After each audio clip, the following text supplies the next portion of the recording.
এখনো চাকরিটা যায় নাই, ডিগনিটিহীনতার মধ্যে একটা মেয়ে আত্মহত্যা করলো। গণমাধ্যম ঢাকা স্ট্রিমের কর্মী স্বর্ণময়ী বিশ্বাস আত্মহত্যা করেছেন শনিবার।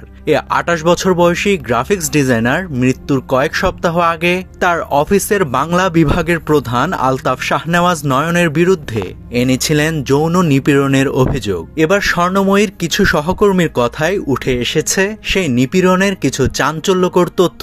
জানা গিয়েছে কি বাজে ভাষায় নয়ন হয়রানি করতেন স্বর্ণময়ীকে।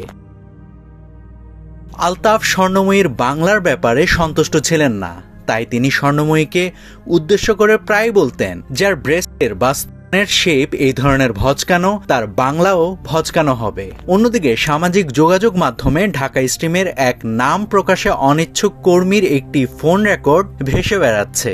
সে কল রেকর্ড থেকে জানা যায় আলতাফ শাহনেওয়াজ প্রায় সব মেয়েদেরই কাছে ডেকে কথা বলতেন, এমনকি কাছে যাওয়ার পর বলতেন আরো কাছে এসে কথা বলতে। প্রায়ই আলতাফ মেয়েদের ব্যক্তিগত ব্যাপারে কথা বলতে চাইতেন, জানতে চাইতেন। কারো যদি কোনো ট্রমা বা অতি দুঃখের বা কষ্টের বিষয় থাকতো, তাহলে তিনি সেই ব্যাপারে কথা বলতে আরো বেশি উৎসাহ বোধ করতেন। নতুন কোনো নারী কর্মী এলেই তাকে আলাদা রুমে ডেকে কথা বলতেন আলতাফ। সে আলাপের বেশিরভাগই কর্মক্ষেত্রের সঙ্গে অপ্রাসঙ্গিক।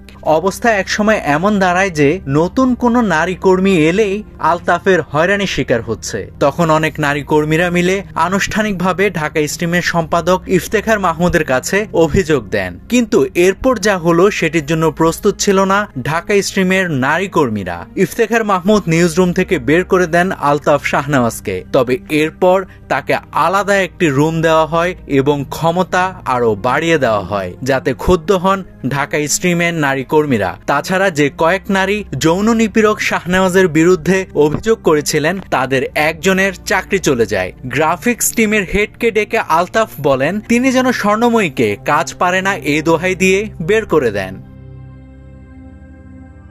স্বর্ণময়ী সেই যৌন হয়রানির কারণেই আত্মহত্যা করেছেন কিনা এই ব্যাপারটা এখনো আইনের মাধ্যমে প্রমাণিত নয়। তবে কর্মক্ষেত্র হচ্ছে প্রতিটি মানুষেরই দ্বিতীয় বাড়ি। সে কর্মক্ষেত্রে নারীদের এমন হয়রানির শিকারের অভিযোগ বড় প্রশ্নের মুখে ফেলছে প্রতিটি বিবেকবান মানুষকেও। নাভিদ হাসান, সোনালী নিউজ।